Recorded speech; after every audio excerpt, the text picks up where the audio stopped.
हम गुरु ब्रह्मा गुरु विष्णु गुरुदेव महेश्वरा गुरु साक्षात् परब्रह्म तस्मै श्री गुरुवे नमः। आदो देवकी देवगर्भजननं गोपीग्रेवर्धनं मायापूतनजीवतापहरणं गोवर्धनोद्धारणं कंसच्छेदनकौरवादिहननं कुन्तीसुतापालनम्।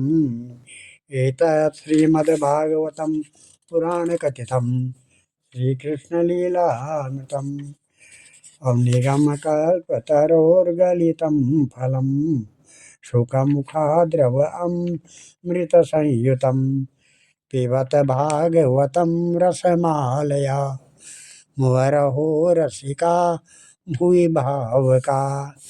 भगवान श्री कृष्णचंद्र नारायण जी के चरण कमलों में नतमस्तक हो करके गुरु श्री वेद व्यास जी, गुरु श्री माधवाश्रम जी, गुरु श्री आदि गुरु शंकराचार्य जी, गुरु श्री सुखदेव जी, गुरु श्री नारद जी, गुरु श्री सुत जी के चरण कमलों में नतमस्तक होकर के मैं ये श्रीमद् भागवत महापुराण के 10वें स्कंद का 84वां अध्याय पढ़ने जा रहा हूँ, जिसमें वसुदेव जी का यज्ञ का उत्सव दिया गया है, प्रसंग आया है। श्री शुकवाचा श्रुत्वा पृथा सुबलपुत्रत याज्ञसैनी मादव्यत्थिते पत्न्य उत स्वगोप्या कृष्णेऽखिलात्मने हरो प्रणयानुबन्धं सर्वाभिषजुरश्रुकलाकुलाक्षा इदं सम्भाषणमाणासु त्रिवित्रेषु निभिर्निशा आय योर्मुनयस्तत्र कृष्णरामादिदीक्षया द्वैपायनो नारदश्च मनो देवलो श्रुता विश्वामित्रो शतानंदो भारद्वाजोऽथ गौतम राम सशिष्यो भगवान् वसिष्ठो गालवो भृगु पुलस्या काश्यपो अत्रिषा मार्कण्डेयो बृहस्पति द्वित स्त्रित चैकतश्च ब्रह्मपुत्रा तथा अंगिरा अगस्त्यो याज्ञवल्क्यश्च वामदेवादयो परे तान् दृष्ट्वा सहोत्थाय प्रागासीनं निपातय पाणवा कृष्णरामो च प्रणमेमु विश्ववन्दितान् तानानाचुर्यथा सर्वे स राम अच्युतो अर्चयत् स्वागतासन पाद्यार्घ्यम आल्याधूपो अनुलेपने वाचा सुगमासीनां भगवान धर्मगुप्तनुः सदा सद सत्तस्य महतो यत वाचो अनुशृण्वतः।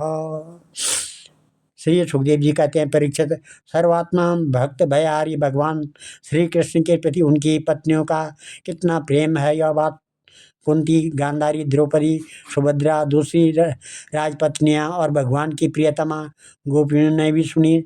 सबकी सब उनका यह अलौकिक प्रेम देखकर अत्यंत मुग्ध, अत्यंत विस्मित हो गई और सबके नेत्रों में प्रेम के आंसू छलक आए। इस प्रकार जिस समय स्त्रियों से स्त्रियां और पुरुषों से पुरुष बातचीत कर रहे थे, उसी समय बहुत से ऋषि मुनि भगवान श्री कृष्ण और बलराम जी का दर्शन करने के लिए वहां आए। उनमें प्रधान ये थे श्री कृष्ण, द्वैपायन, व्यास, देवर्षि नारद, च्यवन, देवल, आशित, विश्वामित्र, शतानंद, भारद्वाज, गौतम अपने शिष्यों के सहित भगवान परशुराम, वशिष्ठ, गालव, भृगु, पुलस्त्य, कश्यप, अत्रि, मार्कंडेय, बृहस्पति, द्वित, त्रित, एकत, सनक, सनंदन, सनातन, सनत कुमार, अंगिरा, अगस्त्य, याज्ञवल्क्य और वामदेव इत्यादि ऋषियों को देखकर पहले से बैठे हुए नरपतिगण, युधिष्ठिर आदि पांडव, भगवान श्री कृष्ण और बलराम जी सहसा उठकर खड़े हो गए और सबने उन विश्ववंदित ऋषियों को प्रणाम किया। इसके बाद स्वागत आसन, पाद्य आर्घ्य, पुष्पमाला, धूप अर्चनम आदि से सब राजाओं ने तथा बलराम जी के साथ स्वयं भगवान श्री कृष्ण ने उन सब ऋषियों की विधिपूर्वक पूजा की। जब सब ऋषि मुनि आराम से बैठ गए, तब धर्म रक्षा के लिए अवतीर्ण भगवान श्री कृष्ण ने उनसे कहा, उस समय वह बहुत बड़ी सभा चुपचाप भगवान का भाषण सुन रही थी। भगवान श्री कृष्ण ने कहा भगवान श्री कृष्ण ने कहा, अहो वयम जन्म मृत्यु लब्ध कास्तेन तत्फलम देपा देवानामपि दुष्प्रापम यद योगेश्वर दर्शनम किम स्वल्प तपसां निनम आचार्यम देव चक्षुषां दर्शन स्पर्शन प्रश्न प्रेद प्रव पादा अर्चनाधिकम न ह्यमयानि तीर्थानि न देवा मृच्छिलामय ते पुनन्तु रुत्कालेन दर्शनादेव साधवा नग्निर्सूर्यो न च चन्द्रतारका न भूर्जलं खं श्वसनोत वाङ्मनः उपासिताभेदकृतो हरन्त्यगं विपश्चितो यान्ति मुहूर्तसेवया ईशात्मबुद्धि कुणपे त्रिधातुके स्वदीयकलत्रादिशुभौम इत्यादि यतीर्थबुद्धि सलिले च कार्यचित् स्वजिनेष्व विज्ञेषु स एव गोचरः। इस प्रकार से श्री कृष्ण ने कहा, धन्य है हम लोग, जीवन सफल हो गया, आज जन्म लेने का हमें पूरा फल मिल गया, क्योंकि जिन योगेश्वरों का दर्शन बड़े बड़े देवताओं के लिए भी अत्यंत दुर्लभ है, उन्हीं का दर्शन हमें प्राप्त हुआ है। जिन्होंने बहुत थोड़ी तपस्या की है, बहुत थोड़ी तपस्या की है, और जो लोग अपने इष्ट देव को समस्त प्राणियों के हृदय में न देख कर केवल मूर्ति विशेष में ही उनका दर्शन करते हैं, उन्हें आप लोगों के दर्शन स्पर्श कुशल प्रश्न प्रणाम और पाद पूजन आदि का स्व अवसर भला कब मिल सकता है। केवल जन्म जलमय तीर्थ ही तीर्थ नहीं कहलाते हैं, और केवल मिट्टी या पत्थर की प्रतिमाएं ही देवता नहीं होती है। संत पुरुष ही वास्तव में तीर्थ और देवता हैं, क्योंकि उनका बहुत समय तक सेवन किया जाए तब वे पवित्र करते हैं। परंतु संत पुरुष तो दर्शन मात्र से ही कृतार्थ कर देते हैं। अग्नि सूर्य चंद्रमा तारे पृथ्वी जल आकाश वायु वाणी और मन के अधिष्ठात्री देवता उपासना करने पर भी पाप का पूरा पूरा नाश नहीं कर सकते, क्योंकि उनकी उपासना से भेद बुद्धि का नाश नहीं होता है, वह और भी बढ़ती है। परंतु यदि घड़ी दो घड़ी भी ज्ञानी महापुरुषों की सेवा की जाए तो वे सारे पाप ताप मिटा देते हैं, क्योंकि वे भेद बुद्धि के विनाशक हैं।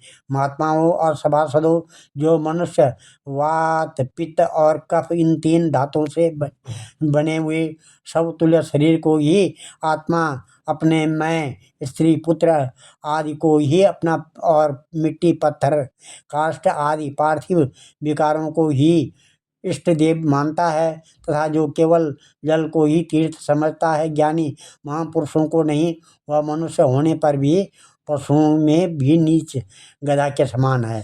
श्री सुखदेव जी कहते हैं,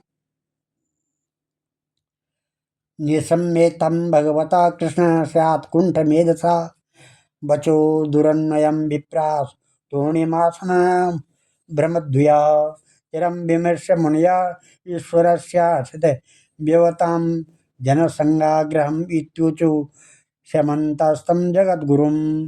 श्री सुखदेव जी कहते हैं कि परीक्षित, भगवान श्री कृष्ण अखंड ज्ञान संपन्न है। उनका यह गूढ़ भाषण सुनकर सबके सब ऋषि मुनि चुप रह गए। उनकी बुद्धि चक्कर में पड़ गई, वह समझ में न सके कि भगवान यह क्या कह रहे हैं। उन्होंने बहुत देर तक विचार करने के बाद यह निश्चय किया कि भगवान सर्वेश्वर होने पर भी जो इस प्रकार सामान्य कर्म परतंत्र जीव की भांति व्यवहार कर रहे हैं, यह केवल लोक संग्रह के लिए ही है। ऐसा समझकर वे मुस्कुराते हुए जगत गुरु भगवान श्री कृष्ण से कहने लगे। उन्होंने कहा, यन्मायया तत्त्वविदुत्तमा वयं विमोहिता विश्वस्य अहमयम् अधीश्वरा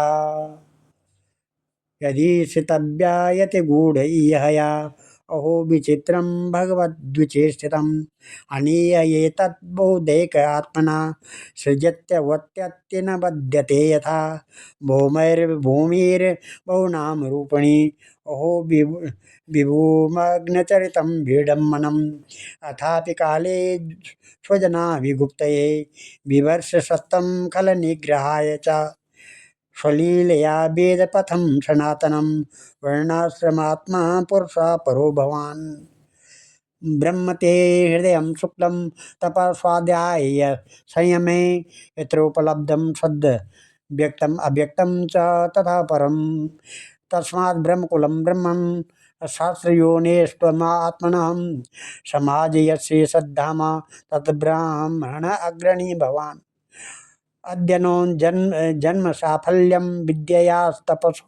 तपसोदृशा त्वया संगम्य सद्गत्या यदन्तं श्रेयसां परा नमस्तस्मै भगवते कृष्णाय कुण्ठमेधसे स्वयोगमाया याच्छन्नं महिम्ने परमात्मने न यं वेदन्त्यामि भूपा एका रामस्य विष्णय माया जवनिका छत्र महात्मानं कलमीश्वरं यथा शयानं पुरुष आत्मानं गणतत्त्वदृक् नाम मात्रेन्द्रिय या भातं न वेदं रहितं परम् एवं त्वा नाम मात्रेषु विशेष इंद्र ये हया माया बिभ्रमच्चित्तो न भेद स मृत्युप्लवात तस्यादते ददृश्यमांग घृम घोगमसं तीर्थास्पदं हृदयकृतं सुविपक्वयोगे उषिक्त भक्तुपयताशय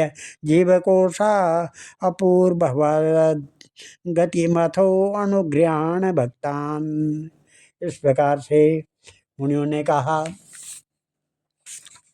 मुनियों वाचा, मुनियों ने कहा भगवान आपकी माया से प्रजापतियों के अधीश्वर मरीचि आदि तथा बड़े बड़े तत्वज्ञानी हम लोग मोहित हो रहे हैं।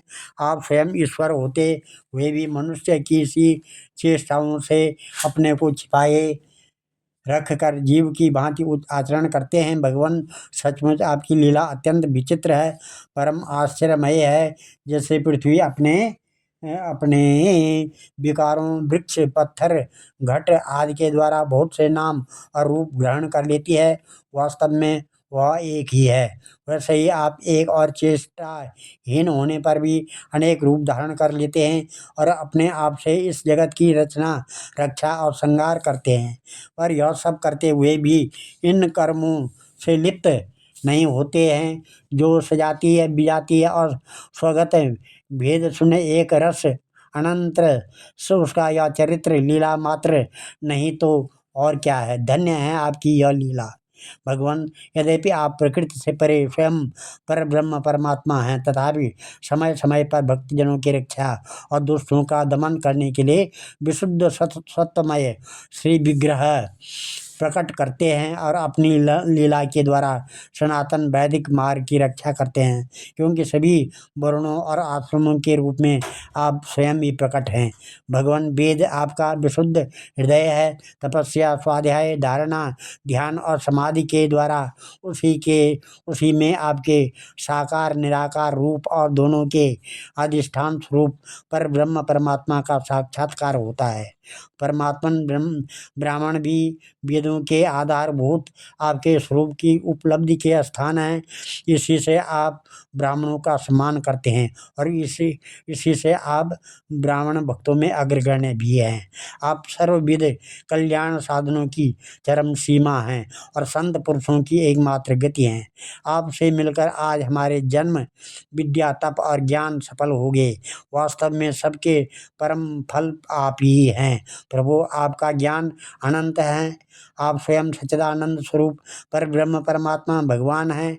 आपने अपनी अचिंत्य शक्ति योग माया द्वारा अपनी महिमा छिपा रखी है। हम आपको नमस्कार करते हैं। ये सभा में बैठे हुए राजा लोग और दूसरों की तो बात ही क्या है, स्वयं आपके साथ आहार विहार करने वाले युद्धवंशी लोग भी आपको वास्तव में नहीं जानते, क्योंकि आपने अपने स्वरूप को जो सबका आत्मा जगत का आदि कारण और नियंता है माया के परदेश से ढका रखा है। जब मनुष्य स्वप्न देखने लगता है उस समय स्वप्न के मिथ्या पदार्थों को ही सत्य समझ लेता है और नाम मात्र की इंद्रियों से प्रतीत होने वाली अपने स्वप्न शरीर को ही वास्तविक शरीर मान बैठता है। उसे उतनी देर के लिए इस बात का बिल्कुल ही पता नहीं रहता है कि स्वप्न शरीर के ठीक इसी प्रकार जागृत अवस्था में भी इंद्रियों की प्रवृत्ति रूप माया से चित्त मोहित होकर नाम मात्र के विषयों में भटकने लगता है। उस समय भी चित्त के चक्कर से विवेक शक्ति ढक जाती है और जीव यह नहीं जान पाता कि आप इस जगत के संसार जागृत संसार से परे परे हैं। प्रभु, बड़े बड़े ऋषि मुनि अत्यंत परिपक्व योग साधना के द्वारा आपके उन चरण कमलों को हृदय में धारण करते हैं और जो समस्त पाप राशि को नष्ट करने वाले गंगा जल के भी आश्रय स्थान हैं। यह बड़े सौभाग्य की बात है कि आज हमें उन्हीं का दर्शन हुआ है। प्रभु, हम आपके भक्त हैं, आप हम पर अनुग्रह कीजिए, क्योंकि आपके परम पद की प्राप्ति उन्हीं लोगों को होती है जिनका लिंग शरीर रूप जीव कोष आपकी उत्कृष्ट भक्ति के द्वारा नष्ट हो जाता है। श्री सुखदेव जी कहते हैं, इत्यानुज्ञाप्य दासारः धृतराष्ट्रं युधिष्ठिरं राजर्षे स्वाश्रमान्गन्तो मुनियो ददरे मनः तदवेक्षा तदनुव्रज्य वासुदेव महायशा प्रणम्य च स गृह्य भवासेदं स्वयंत्रितः। इस प्रकार से सुखदेव जी कहते हैं, राजर्षि भगवान की इस प्रकार स्तुति करके और उनसे राजा धृतराष्ट्र से तथा धर्मराज युधिष्ठिर जी से अनुमति लेकर उन लोगों ने अपने अपने आश्रम पर जाने का विचार किया। परम यशस्वी वासुदेव जी उनका जाने का विचार देखकर उनके पास आए और उन्हें प्रणाम किया और उनके चरण पकड़कर बड़ी नम्रता से निवेदन करने लगे। वसुदेव उवाच, नमो वासरदेवेभ्यो ऋषया श्रोतुम् अर्हता कर्मणं कर्म निर्हारो यथा तदुच्यताम्। कि वसुदेव जी कहते हैं कि ऋषियों, आप लोग सर्वदेव स्वरूप हैं। मैं आप लोगों को नमस्कार करता हूँ। आप लोग कृपा करके मेरी एक प्रार्थना सुन लीजिए। वह यह है कि जिन कर्मों के अनुष्ठान से कर्मों और कर्म वासनाओं का अत्यंतिक नाश मोक्ष हो जाए, उनका आप मुझे उपदेश कीजिए। नारद जी ने कहा, नाते चितामिदं विप्रा वासुदेव भूत्सया कृष्णं मत्वार्भकं यत्र पृच्छते श्रेय आत्मनः सन्निकर्षो हि मर्त्यानां नादर नादरण कारणं गंगं हित्वा तत्त्वयाति शुद्धये ईर्ष्यानुभूतिकालेन लयोत्पत्त्यादिनाशवे स्वतो न्यासात् गुणतो न कुतश्चन्न हृष्यति तं क्लेशकर्म परिपाक गुण प्रभावे रव्यहतानुभवमीश्वरमद्वितीयं प्राणादिभिः स्वविभवेरुपगूढमन्यो मत्वेत सूर्यमेव मेघमोपरागे। नारद जी ने कहा, ऋषियों, यह कोई आश्चर्य की बात नहीं है कि वसुदेव जी श्री कृष्ण को अपना बालक समझकर शुद्ध जिज्ञासा के भाव से अपने कल्याण का साधन हम लोगों से पूछ रहे हैं। संसार में बहुत पास रहना मनुष्यों के आदर का कारण हुआ करता है। देखते हैं, गंगा तट पर रहने वाला पुरुष गंगा जल छोड़कर अपनी शुद्धि के लिए दूसरे तीर्थों में जाता है। श्री कृष्ण की अनुभूति समय के फेर से होने वाली जगत की सृष्टि स्थिति और प्रलय से मिटने वाली नहीं है। वह स्वतः किसी दूसरे निमित्त से गुणों से और किसी से भी क्षीण नहीं होती है। उनका ज्ञानमय स्वरूप अविद्या राग द्वेष आदि क्लेश पुण्य पापमय कर्म सुख दुख आदि कर्म फल तथा सत्व आदि गुणों के प्रभाव से खंडित नहीं है। वे स्वयं अद्वितीय परमात्मा हैं। जब वे अपने को अपनी ही शक्तियों प्राण आदि से ढक लेते हैं तब मूर्ख लोग ऐसा समझते हैं कि वे ढक गए हैं। जैसे बादल कोहरा या ग्रहण के द्वारा अपने नेत्रों के ढक जाने पर सूर्य को ढका हुआ मान लेते हैं।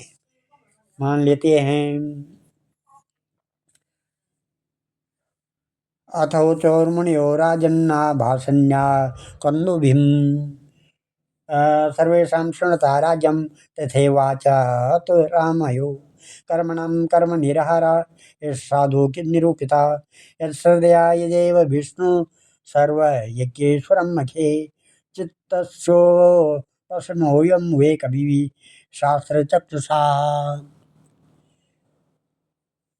दर्शनं सुगमो योगो धर्मचात्मा मुदा वह अयं स्वस्त्यनुपन्था द्विजाते गृहमेधिन यत्श्रद्धयाप्ते वित्तेन शुक्लेन येत पुरुषा वित्तेषणां यज्ञदानेन गृहदारसुते शरणम् आत्मलोके शृणां देवा कालेन विसृजेत् बुधा ग्रामे त्यक्ते शृणा सर्वे ययुधीरास्तपोवनम् ऋणे त्रिभिर्द्विजा जातो देवर्षि पितॄणां प्रभो यज्ञाध्ययन पुत्रेस्ता निस्तीर्य त्यजन् पतेत त्वं त्वद्य मुक्तो द्वाभ्यां वे ऋषि पितरो महामते यज्ञैर्देवनुर्मुच्य निऋणो शरणो भव वसुदेव भवान् भक्त्या परमया हरिं जगताम् ईश्वरं प्राचो स यद्मा वा पुत्रतां गतः। परीक्षित, इसके बाद ऋषियों ने भगवान श्री कृष्ण बलराम जी और अन्य राजाओं के सामने ही वसुदेव जी को संबोधित करके कहा, कर्म वासनाओं और कर्म फलों का आत्यंतिक नाश करने का सबसे अच्छा उपाय यह है कि यज्ञ आदि के द्वारा समस्त यज्ञों के अधिपति भगवान विष्णु की श्रद्धापूर्वक आराधना करें। त्रिकालदर्शी ज्ञानियों ने शास्त्र दृष्टि से यही चित्त की शांति का उपाय, सुगम मोक्ष साधन और चित्त में आनंद का उल्लास करने वाला धर्म बतलाया है।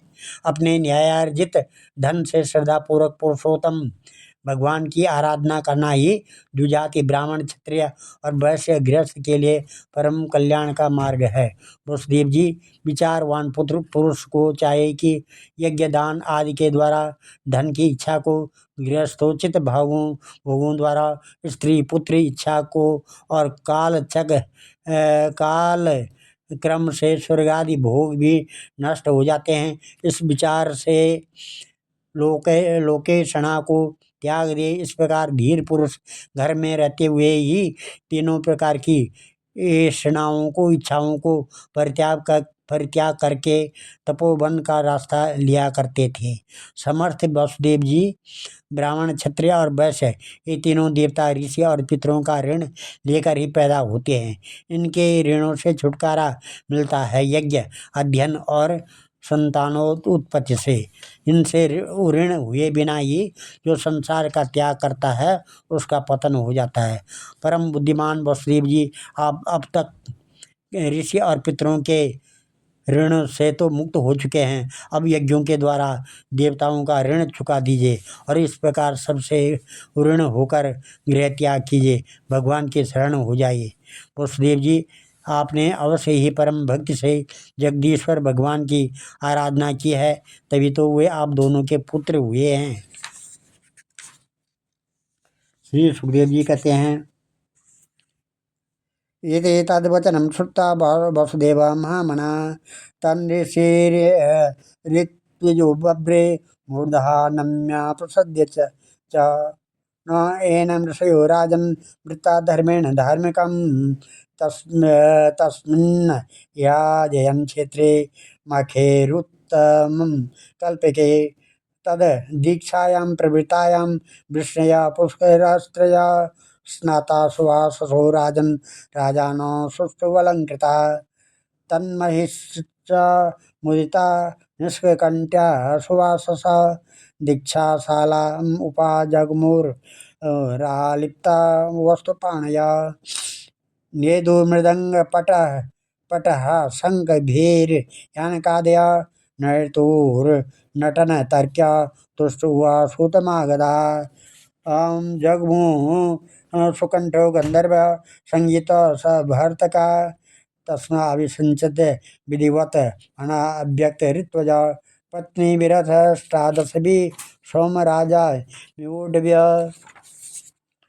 ताभि दुर्कूलवलये हारनूपुरकुण्डले स्वलङ्कृताभि विभो दीक्षितो जनसंवृता तस्यार्तुजो महाराज रत्नकैसेय वासस ससादस्य विरुज्येषु यथा वृत्रहणेद्वर तदा रामस्य कृष्णस्य स्वे स्वे बन्धुभिरन्वितः रेजतु सरस्वते दारेर्जीवेशे स्वाभिविभूति इज्जेनु यज्ञं विधिनाम् अग्निहोत्रादिलक्षणे प्रकृतेर्वैकृतेर्यज्ञे द्रव्यज्ञान क्रियेश्वरम् अथर्त्विभ्यो अददात्काले यथा नाम्नां च दक्षिणां सुलङ्कृतेभ्यो अलङ्कृतेभ्यो गोपकन्या महान्दना पत्नी संयाजयावृत्ते चारिता इति महर्षया शुश्रो रामायदे विप्रा यजमान पुरस्सरा स्नातो अलंकार वांसासी बंदिभ्योदा तथा श्रिया तथा सुलंकृतो वर्णानाम् अश्वेभ्यो नेन पूजयत् बन्धूनां सदारान् ससुर ससुतान् परिबर्हेण भूयसा विदर्भ कौशल कुरुन काशी केकय संजयान सदस्यार त्वीर्क्य सुरगणान् निभूत पितृचारणान् श्रीनिकेत अनुज्ञाप्य संसन्ताप्रयुत् क्रमुं क्रतुं धृतराष्ट्रानुजा पार्था भीष्म द्रोणो पृथाय यमः नारदो भगवान् व्यास सुहृत्सा सम्बन्धिन बान्धवा बन्धून् परिष्वज्य यदूनां सौहृदात् कृन्न चेतसा ययुर्विरह कृत्सेन स्वदेशं चापरे जना नन्दस्तु स गोपाले बृहत्या पुण्यार्चितः कृष्णे राम उग्रसेनाद्यार् यवासीत बन्धुवत्सला वासुदेवान्य सोतीर्य मनोरथ महार्णवा सद्वृत्ता प्रीतमाना नंदमाह करे स्फुरन्। इस प्रकार से सुखदेव जी कहते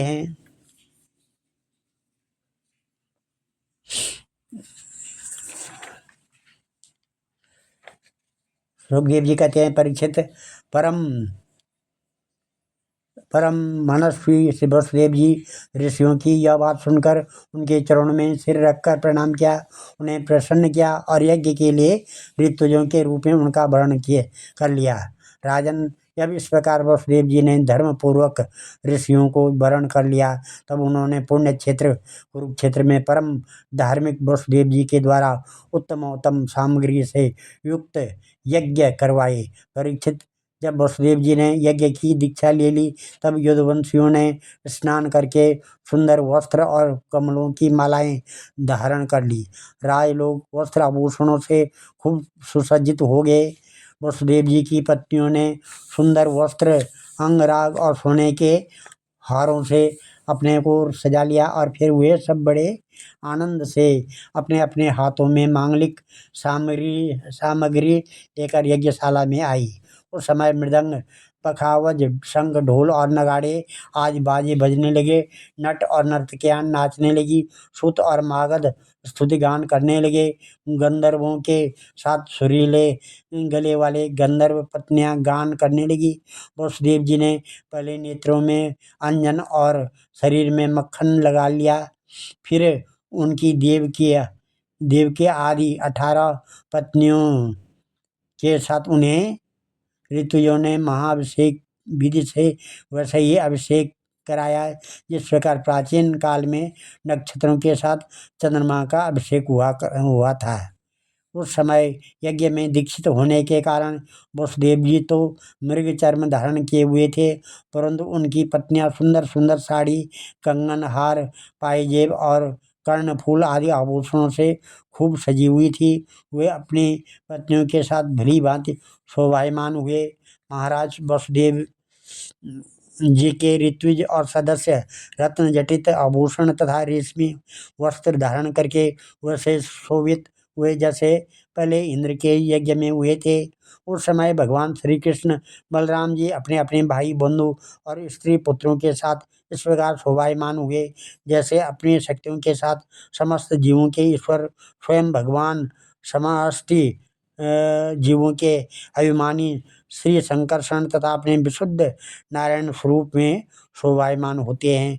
वसुदेव जी ने प्रत्येक यज्ञ, युवती अष्टम, दर्श, पूर्णमास आदि प्राकृतिक यज्ञ, सौर सत्रादि वैकृत यज्ञों और अग्निहोत्र आदि अन्य यज्ञों के द्वारा द्रव्य क्रिया और उनके ज्ञान के मंत्रों के स्वामी विष्णु भगवान की आराधना की।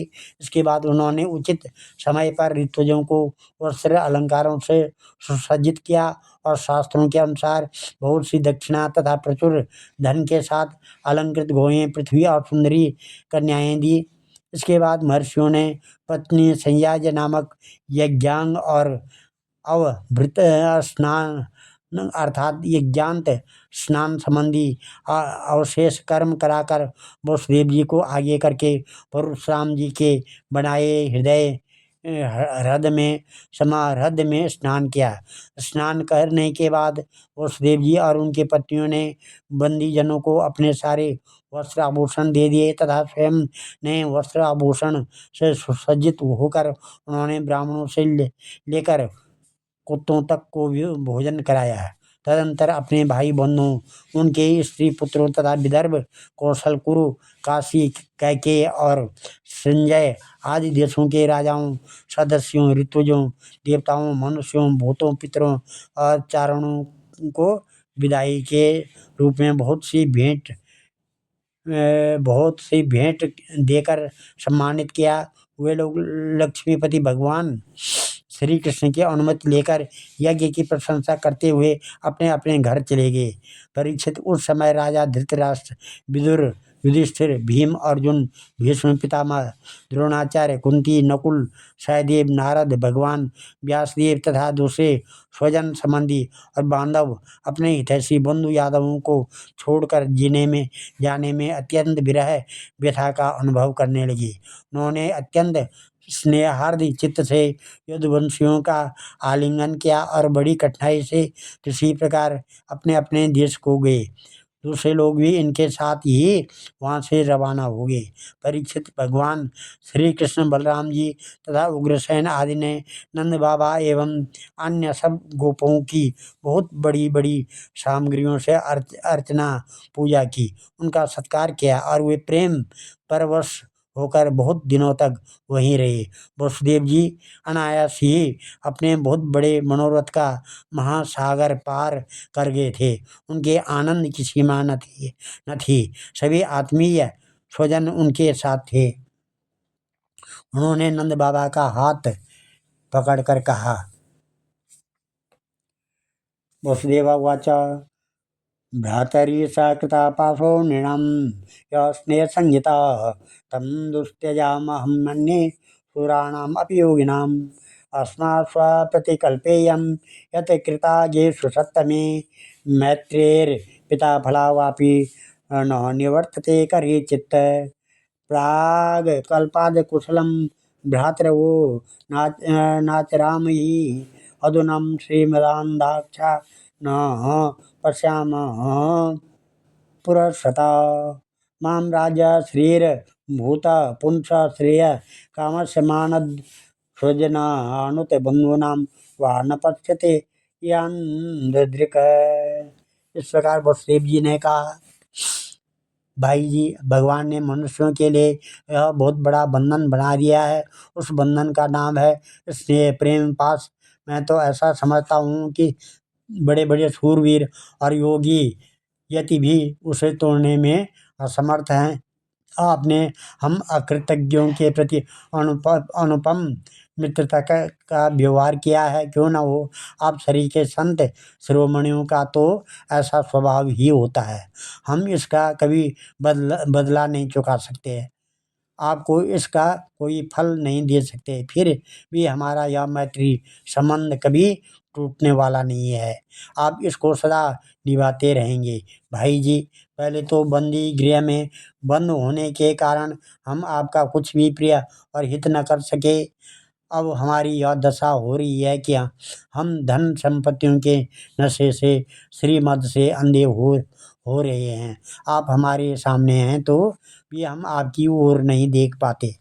दूसरों को सम्मान देकर स्वयं सम्मान न चाहने वाले भाई जी, जो कल्याणकामी है उसे राज लक्ष्मी न मिले, इसी से में उसका भला है। क्योंकि मनुष्य राज लक्ष्मी से अंधा हो जाता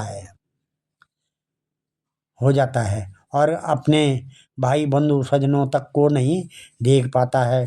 श्री सुखदेव उवाचा एवं सौहार्दिथि थिल्यचित्ता आन कंदुभिः रुवद तत्कृता मैत्री स्मरन् अशुभिलोचना नन्दस्त्व सख्यो प्रियकृत प्रेम्णा गोविंद रामयो अद्य स्व इदं शास्त्रीन् युधुभिर्मानितो वसत् तदा कामे पूर्यमाणा सव्रजा स बान्धवा परार्ध्याभरण क्षमा नानाम् अर्घ्य परीक्षदे वसुदेवोग्रसेनाभ्यां कृष्णोद्धव बलादिभिः दत्तमादाय परिबर्हं यापितो यदुभिर्ययो नन्दो गोपस्य गोप्यस्य गोविन्दचरणाम्बुजे मनःक्षिप्तं पुनर्हर्तुं मनीषा मथुरां ययुः बभूषु प्रतियातेषु वृष्णया कृष्णदेवता वीक्ष्य प्रविशमात्सन्नं योर्द्वारवतीं पुनः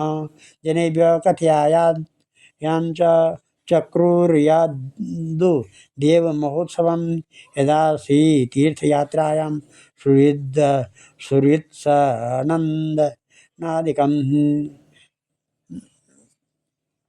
श्री सुखदेव जी कहते हैं, परीक्षित, इस प्रकार कहते कहते वसुदेव जी का हृदय प्रेम से गदगद हो गया।